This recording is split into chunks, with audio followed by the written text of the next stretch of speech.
Hemos dicho entonces que de acuerdo a su función, la teoría general del arte busca explicarnos qué es el arte, cómo funciona y para qué sirve. En cápsulas anteriores ya tocamos los primeros dos puntos y ahora corresponde tratar de explicar de manera somera cuál es la función que el arte cumple para la sociedad o para los seres humanos. La respuesta simple a la pregunta ¿para qué sirve el arte? Es prácticamente una palabra: supervivencia. El arte nos sirve a los seres humanos para sobrevivir. Para explicar y aclarar esto, vamos a dividir nuestra respuesta en dos partes o etapas distintas. Vamos a hablar de para qué nos sirvió el arte a los seres humanos en el momento en que lo creamos, y vamos a hablar para qué nos sirve a los seres humanos el arte ahora. El arte nace con los seres humanos, o, de acuerdo con la TGA, deberíamos más bien decir que la humanidad, que los seres humanos nacen con el arte. De acuerdo a la TGA, nosotros podemos imaginarnos a nuestros antepasados justo antes de volverse humanos, como unos primates evolucionados con un cerebro grande, con una laringe capaz de producir una cantidad importante de sonidos, etc., pero que estaban sujetos, que estaban prisioneros de las mismas fuerzas de la naturaleza que afectan a los demás seres vivos. Y en este contexto, al que nosotros llamamos inmediatez, nuestros antepasados eran vulnerables.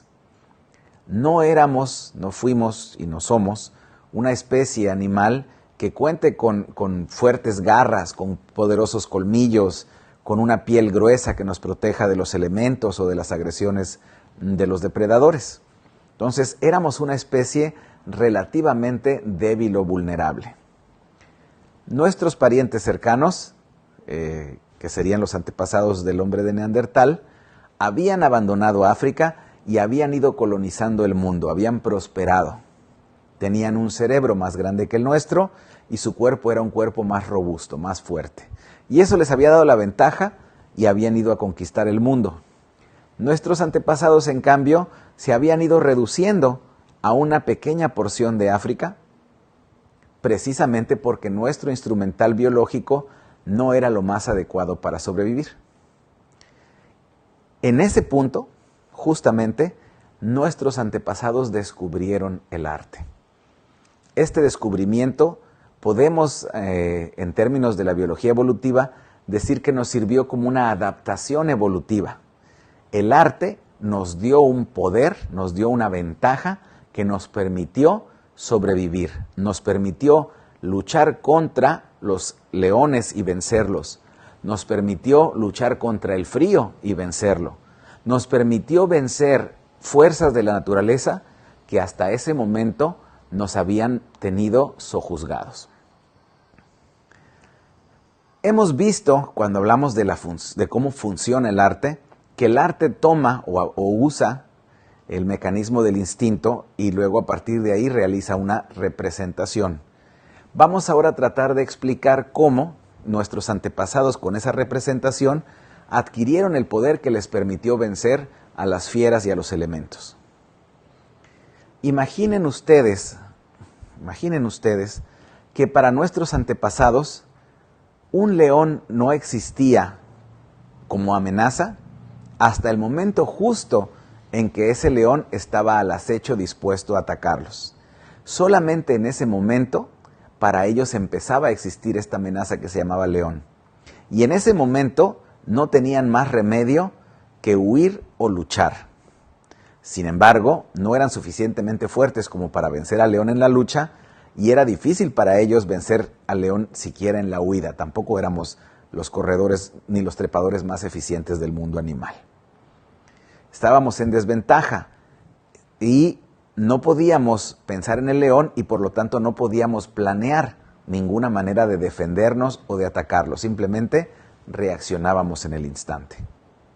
Sin embargo, en algún punto, uno de nuestros antepasados, en base a un instinto que tenemos los primates, que es el juego, y a otro instinto que tenemos, que es el de la imitación, alguno de nuestros antepasados imitó jugando a un león o a un bisonte o alguna otra fiera. Podemos imaginarnos que tuviera, por ejemplo, la piel o la cabeza de uno de estos animales, que se la echara encima y por estos instintos normales del ser humano empezar a jugar con ellos y a imitar.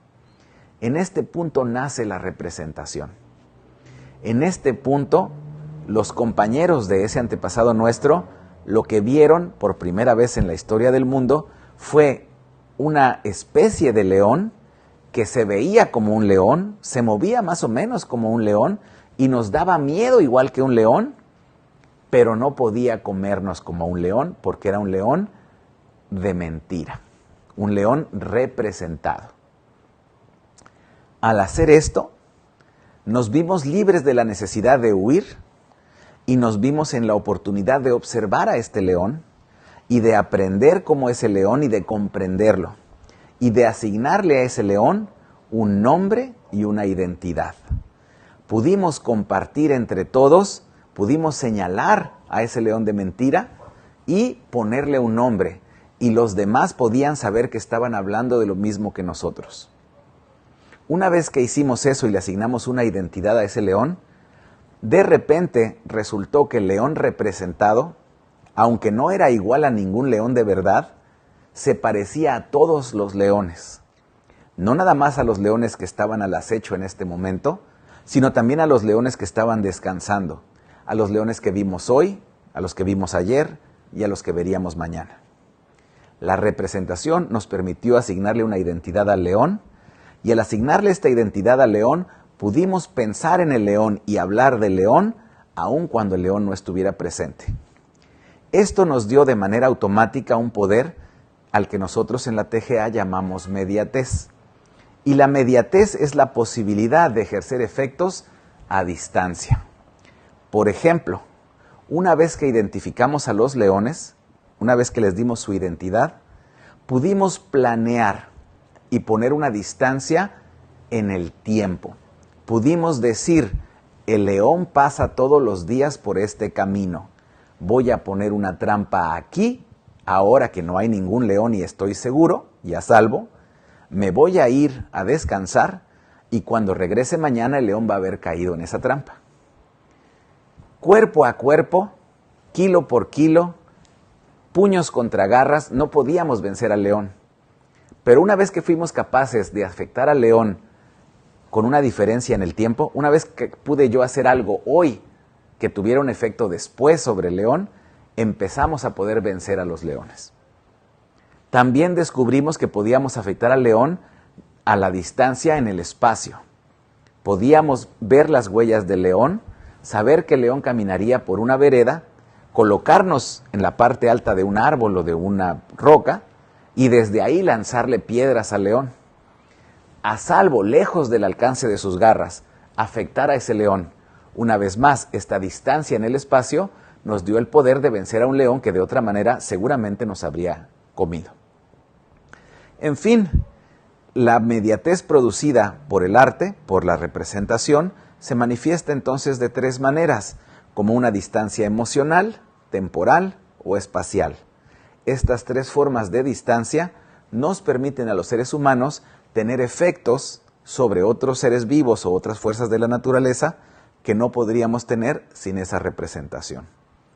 Y eso fue la función del arte en un principio, darnos el poder de obrar a distancia contra fuerzas que de otra manera eran superiores a nosotros. Esta primera función del arte, sin embargo, tuvo una consecuencia secundaria, inesperada, que habría de convertirse después en algo muy importante. Cuando empezamos a crear representaciones de las cosas, empezamos a crear formas. La forma león, la forma bisonte, la forma venado. Y estas formas las empezamos a acumular, las empezamos a almacenar en nuestra cabeza. Las almacenamos y las codificamos como palabras. Y así fuimos acumulando formas y fuimos construyendo algo que se llama la cultura, el mundo de lo artificial. que es la suma de todas las formas que los seres humanos hemos venido creando a través del arte. Así llegamos entonces ahora a la función del arte en la actualidad.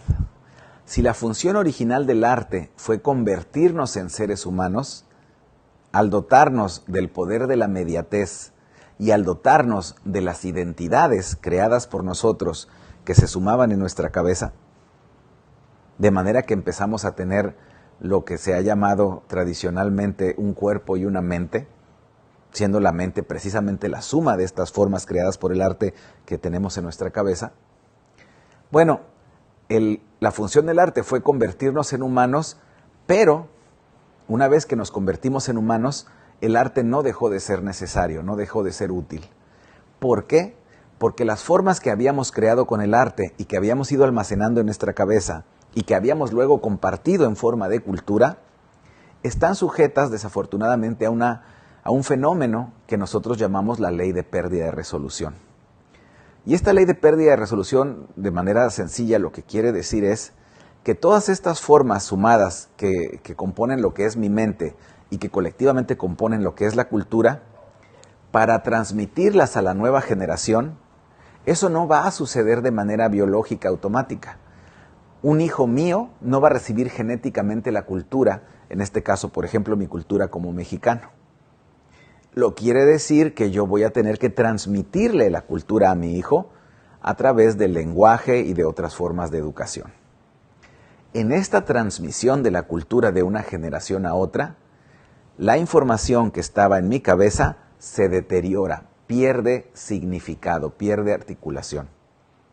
Esto quiere decir, el arte nos sirvió para convertirnos en humanos porque se fueron sumando las formas que creaba el arte, pero estas formas que se fueron sumando luego se van desgastando con el uso, se van perdiendo. Esto quiere decir que si hoy en día ya no produjéramos arte nunca más, eventualmente nuestra cultura se iría deteriorando hasta que regresáramos al estado silvestre. Por esta razón, en cada sociedad vemos tendencias en las cuales algunas generaciones a través del arte van produciendo cultura nueva y decimos que esta sociedad está en un proceso de florecimiento, y luego vemos cómo eventualmente esa sociedad llega a un punto donde ya no produce formas nuevas a través del arte y decimos que esa cultura está en declive y eventualmente muere y desaparece. La función del arte hoy entonces es darle mantenimiento a la cultura, darle mantenimiento a la humanidad.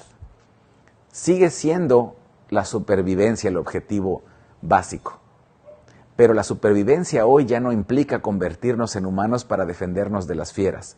La supervivencia hoy significa continuar siendo humanos, no perder nuestra cultura para no convertirnos en animales.